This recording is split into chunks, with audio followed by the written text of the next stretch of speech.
जीवन की दिव्यता और भव्यता को जानने के लिए आए हुए जिज्ञासु। संस्कृत में एक श्लोक है, अमंत्रम अक्षरम नास्ति नास्ति मूल मनोषदम अयोग्य पुरुषो नास्ति योजकस्तत्र दुर्लभ। अहमदनगर में थे तब पूज्य गुरुदेव की डायरी थी जिसमें करीब करीब 100 श्लोक संस्कृत में लिखे हुए थे। सीखने का, समझने का मौका मिला। सारे श्लोक बहुत ही महत्वपूर्ण और बोधप्रद थे। उसमें से एक यह श्लोक था जिसका बहुत ही सुंदर अर्थ है, अमंत्रम अक्षरम नास्ति, यानी कोई भी अक्षर ऐसा नहीं जिसका मंत्र के रूप में उपयोग न होता हो। हर एक अक्षर के भीतर में मंत्र की शक्ति छिपी हुई है। अमंत्रम अक्षरम नास्ति नास्ति मूल मनोषदम, यानी कोई भी वनस्पति ऐसी नहीं कि जिसमें औषधि तत्व ना हो। हर एक वनस्पति के भीतर में कोई न कोई औषधि गुण छिपा हुआ है।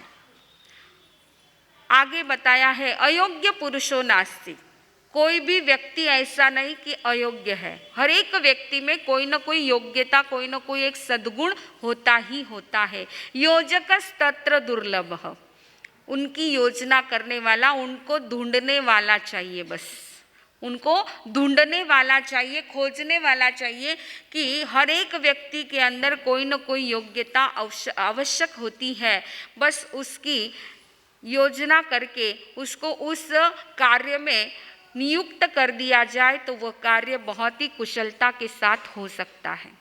हमारी बात यही चल रही है कि योजना करनी है। घर के जितने सदस्य हैं उन सदस्यों के भीतर में जो कला है उस कला के अनुसार उसको वो कार्यभार सौंपना चाहिए। बात चल रही है हमारे ज्ञाता धर्म कथांग सूत्र, जिसके 19 अध्ययन हैं, उसमें से 7वां अध्ययन हमारा चल रहा है। एक एक अध्ययन की मात्र समरी, छोटी संक्षेप के रूप में उस अध्ययन का सार हम देख रहे हैं। कल बात आपके सामने रखी 7वां अध्ययन रोहिणी ज्ञात, जिसमें घटना है गृहस्थ जीवन से संबंधित घटना है। धन्य सार्थवाह कहाँ का रहने वाला था? राजगृही नगरी का। तो आइए चलते हैं राजगृही नगरी में, जहाँ पर कल हमने सुना धन्य सार्थवाह बड़ा ही समृद्धशाली व्यक्ति है, श्रेष्ठी है, जिसको 4 बेटे और 4 बहुएं हैं। और धन्य सार्थवाह को एक दिन मन में विचार आ गया कि अब मेरा समय निकट आ चुका है, मेरी वृद्धावस्था आ चुकी है, अतः उचित यही है कि घर का कार्यभार योग्य व्यक्ति के हाथों में सौंपा जाए।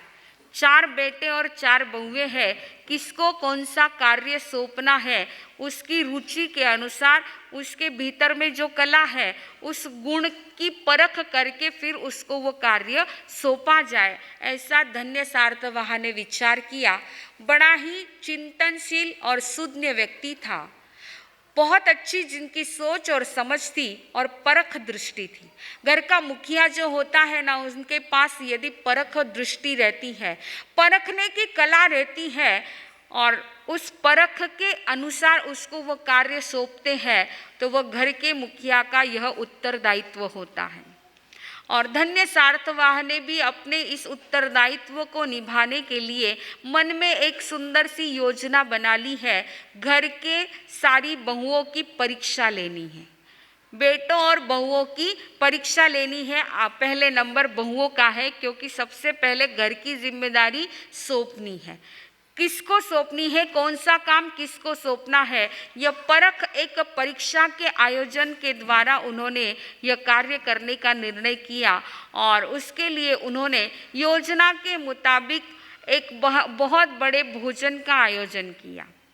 बेटों को कहा कि जितने भी ज्ञातिजन हैं, पारिवारिक जन है, संबंधी है, तुम्हारे मित्र कंपनी है, पास पड़ोसी है, सभी को आमंत्रित करो।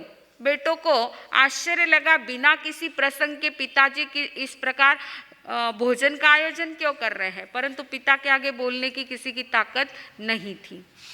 उन्होंने सब कुछ कार्य किया है, भोजन का बहुत बड़े प्रमाण में भोजन का आयोजन किया, सभी लोग वहाँ पर भोजन के लिए पहुँच चुके हैं।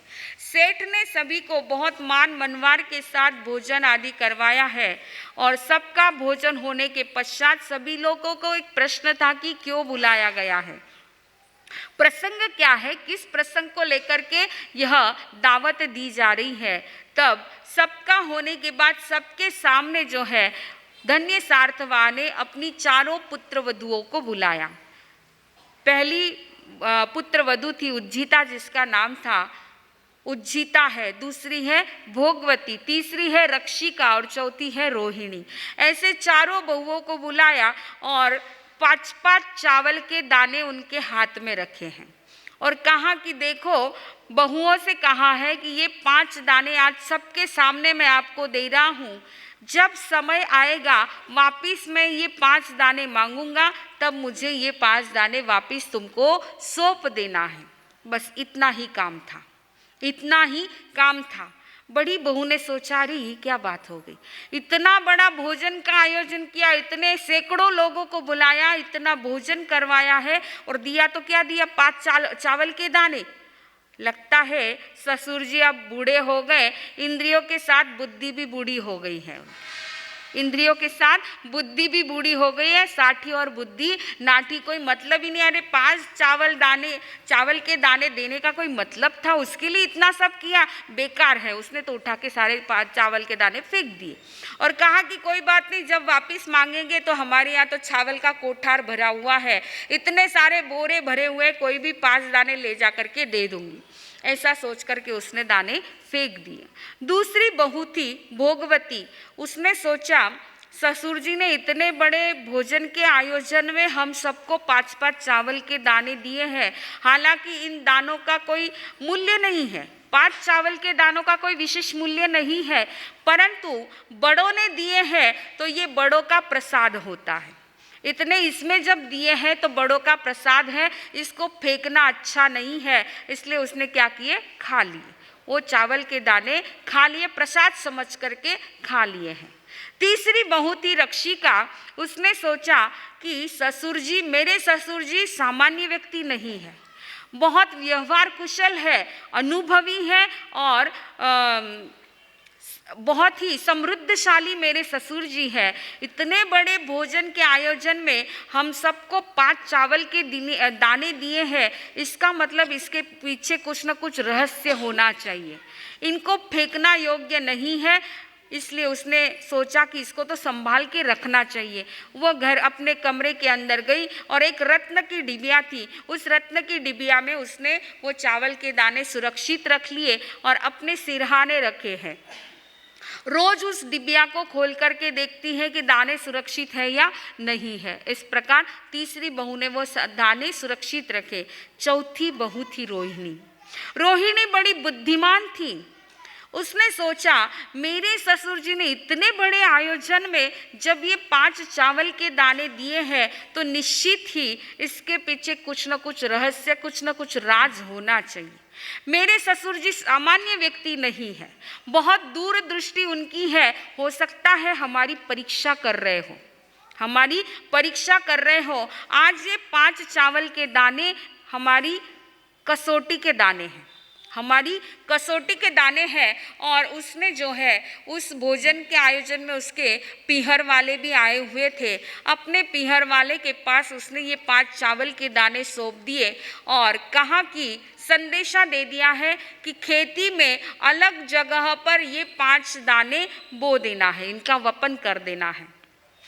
और हर साल जो है वह पीहर वालों को संदेशा देती रही कि उन 5 चावल के दाने के अब कितने साल भर में कितने हो गए, 5000 दाने हो गए। 5000 दानों को वापिस बो दो और जितने चावल आएंगे उनके आप कोठार भर भर के रख देना। इस प्रकार हर वर्ष वो संदेशा भेजती रही और पीहर वाले उस योजना के अनुसार कार्य करते रहे।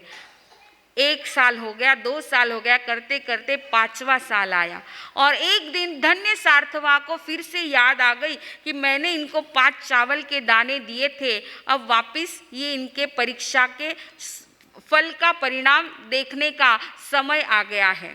फिर से उन्होंने एक भोजन का आयोजन किया। फिर से सारे संबंधी, ज्ञातिजन, पारिवारिक मित्र, पास पड़ोसी सबको बुलाया है, सबको मान मनवार के साथ पंच पकवान का भोजन दिया है और सबको माला आदि जो कुछ भेंट वस्तु देनी थी भेंट वस्तु दी है। सभी लोग फिर से आश्चर्यचकित है कि बिना प्रयोजन का ये भोजन का आयोजन कैसे। फिर धन्य सार्थवाह ने वापिस से अपनी चारों बहुओं को बुलाया और उनको याद दिलाया कि 5 वर्ष पहले मैंने तुमको 5 चावल के दाने दिए थे, वो कहाँ पर है। पहली बहू को उज्जिता को कहा कि वो 5 चावल के दाने मुझे चाहिए। तब उज्जिता ने कोठार में से 5 चावल के दाने ला करके ससुर जी के हाथ में टिका दिए। ससुर जी ने पूछा, क्या ये वही चावल के दाने हैं जो मैंने 5 साल पहले दिए थे। तब उसने सत्य बात बता दी कि ससुर जी ये वो नहीं है, ये तो मैं चावल के दाने कोठार में से लेकर के आई हूँ।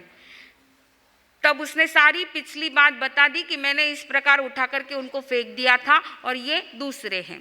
यह सुनकर के ससुर जी गुस्सा हो गए, कुपित हो गए कि तुम्हें जो है इस प्रकार की यह जो तुम्हारा आचरण रहा है तो इसका फल यह है कि तुम्हें घर की साफ सफाई का काम सौंपा जाता है। झाड़ू पोछा करना, साफ सफाई करना, सब कुछ गायों की आदि जो भी है उन सब की साफ सफाई का काम तुम्हें सौंपा जाता है। दूसरी बहू थी भोगवती, उसको बुलाया तो उसने भी सारी सत्य बात बता दी कि पिताजी मैंने तो वो चावल के दाने प्रसाद समझ करके खा लिए थे। तो ससुर जी ने देखा कि अच्छा खा लिए थे, खाने में इसकी रुचि है तो इसको रसोई का काम सौंपा जाता है। पूरी भोजनशाला को संभालने का काम, रसोई घर की सारी जिम्मेदारी उसके जिम्मे सौंपी गई है।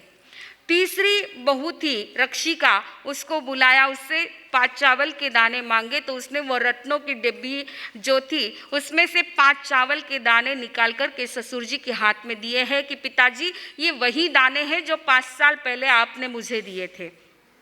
ससुर जी ने देखा कि इसने ये चावल के दाने इतने सुरक्षित रखे हैं तो इसको जो है कोषाध्यक्ष के रूप में इसकी नियुक्ति की जाती है कि घर की जो भी पैसे की जिम्मेदारी है, पैसा लेना रखना और किस प्रकार उसका कहाँ कहाँ पर विनियोग करना, ये सारी जिम्मेदारी आज की भाषा में क्या कहेंगे उसको, कैशियर का काम सौंपा गया है। कैशियर का काम सौंपा गया है। चौथी बहू थी रोहिणी से पूछा कि वो 5 चावल के दाने। तब रोहिणी ने कहा, पिताजी ऐसे नहीं आएंगे, गाड़ियां बुलानी पड़ेगी। सबको बड़ा आश्चर्य हो गया, 5 चावल के दानों के लिए गाड़ी क्यों चाहिए। तब ससुर जी ने सारा स्पष्टीकरण मांगा। तब रोहिणी ने सारी बात बता दी कि इस प्रकार मैंने अपने पीहर में वो 5 चावल के दाने भेजे थे और उनको बोने के लिए कहा था। हर वर्ष मैं संदेशा भेजती रही, हर वर्ष का सारा ब्यौरा मैं पूछती रही कि कितने बोरे भरे, कितने चावल आए, कितना हुआ। तो इसलिए पिताजी आज तो बोरे के बोरे वो चावल बन चुके हैं, इसलिए उनको लाने के लिए गाड़ियां लगेंगी। गाड़ियां भेजी गई है और चावल का पूरा ढेर वहां पर हो चुका है। यह देखकर के धन्य सार्थवाह बड़े खुश हो गए और उन्होंने सबके सामने रोहिणी की प्रशंसा करते हुए कहा कि बेटी तुम्हें धन्यवाद है, तुमने 5 चावल के दानों से 5 लाख 5 करोड़ जितने चावल के दाने तुमने बना लिए हैं, इसलिए आज मैं तुम्हें घर की गृह स्वामिनी के रूप में यह सारी जिम्मेदारी सौंपता हूँ। पूरे घर की जिम्मेदारी घर की मुखिया के रूप में रोहिणी की नियुक्ति कर दी है। देखिए, इसको कहते हैं परख दृष्टि। ये होती है परख दृष्टि। हर एक में अलग अलग कला है, उस कला को आप परखिए और उसके अनुसार उसको कार्य सौंपिए। सेठ ने भी चारों बहुओं की परीक्षा करके देखा कि पहली बहू जो है जिसको अनाज की कीमत नहीं, उसने वो दाने फेंक दिए थे, इसलिए उसको घर की साफ सफाई का काम सौंपा। दूसरी बहू ने खा लिया तो सेठ ने सोचा कि ये जो है अनाज को वेस्ट नहीं करती है। भले ही 5 ही दाने थे, 5 दानों की कोई कीमत नहीं होती है, परंतु इसकी भीतर में वह समझ है कि अनाज को वेस्ट नहीं करना है, इसको खाने में और खिलाने में रुचि है। इसके लिए उसको खाद्य मंत्री के रूप में सारा कार्य सौंपा गया है। तीसरी बहू जिसने 5 दाने, मात्र 5 दाने भी 5 वर्ष तक संभाल के रखे हैं, तो इसका मतलब यह संपत्ति को सुरक्षित रख सकती है, इसलिए उसको कैशियर का काम सौंपा गया है। और चौथी बहू रोहिणी के बारे में सेठ ने सोचा कि जो मात्र सुरक्षित रखना नहीं जानती है परंतु विकसित करना जानती है, आगे बढ़ाना जानती है, इतनी कला जिसके भीतर में है, इसके लिए आज की भाषा में उसको प्रेसिडेंट का काम सौंपा, उसको प्रेसिडेंट बना दिया है। तो इस प्रकार यह घटना बताने के पश्चात ज्ञाता धर्म कथांग सूत्र के इस घटना के माध्यम से प्रभु सबको बोध देना चाहते हैं कि हमें भी व्रत पचकांड रूपी चावल के दाने मिले हुए हैं। त्याग, तप और व्रत पचकांड के ये दाने हमको भी मिले हुए हैं। इसको यदि हम फेंक देते हैं, इसको तोड़ देते हैं, कोई भी व्रत पचकान लेने के पश्चात अगर हम उसको तोड़ देते हैं, भंग कर देते हैं, तो हम निंदा के पात्र बनते हैं, जैसे वो उज्जीता निंदा के पात्र बन गई, सभी के निंदा का पात्र बन गई, सभी उसकी निंदा करने लगे हैं। तो ऐसे ही व्रत पचकान लेकर के जो तोड़ देते हैं, नियम को निभाते नहीं हैं, वह व्यक्ति उज्जीता के समान होते हैं। दूसरे व्यक्ति व्रत नियम लेकर के भी भोग उपभोग में फंसे हुए रहते हैं, वह भोगवती के समान रहते हैं। तीसरे व्यक्ति नियम लेकर के पूरे कठोरता के साथ उसका पालन करते हैं, तो वह व्यक्ति रक्षिका के समान उन व्रत नियमों का आचरण करके अपने कर्मों की निर्जरा करते हैं। और चौथे व्यक्ति जो होते हैं, थोड़े ही व्रत नियम लिए हैं लेकिन आगे चलते चलते ऐसे भाव बन जाते हैं कि और ज़्यादा तप त्याग में आगे जुड़ते हैं, तप त्याग के रास्ते पर आकर के अपने जीवन का विकास कर लेते हैं और आनंद को उपलब्ध हो जाते हैं। तो प्रभु कहते हैं कि गुरु के द्वारा शिष्य को भी 5 महाव्रत, 5 अनुव्रत रूपी यह 5 चावल के दाने दिए हैं। जो शिष्य उन व्रतों का, उन महाव्रतों का यदि सही रूप से पालन नहीं करते हैं, कोई जो है भोग उपभोग का साधन मान लेते हैं, कोई जो है उसकी सुरक्षा करते हैं और कोई जो है रोहिणी की तरह उसको विकसित कर लेते हैं। तो बस रोहिणी की तरह हमें भी बुद्धिमानी रखनी है और अपने जीवन में जो भी व्रत नियम, त्याग, पचकांड आदि जो भी हमने किए हैं, उनका निरंतर विकास होता रहे, उनका दृढ़ता के साथ पालन तो करना ही करना है, लेकिन आगे से आगे विकास करना है, तो ही हम अपने जीवन कि इस गाड़ी को सिद्धशिला के रास्ते पर हम ले जा सकते हैं, ऊंचाई पर पहुंच सकते हैं। कल आपको बताया था कि सिद्धशिला ऊंची क्यों है, ऊंचे लोग ऊंची पसंद, हम भी ऊंचे लोग हैं, ऊंची पसंद हमारी है, हमें ऊंचा बनना है, ऊंचाई पर पहुंचना है। तो रोहिणी की तरह बुद्धिमानी रखते हुए हमें आत्म कल्याण के रास्ते पर आगे बढ़ना है। निश्चित रूप से हमारा वर्तमान जीवन सुखद सुखकर होगा, भविष्य मंगलमय कल्याणकारी होगा। इसी मंगल भावना के साथ बोलिए भगवान महावीर स्वामी की।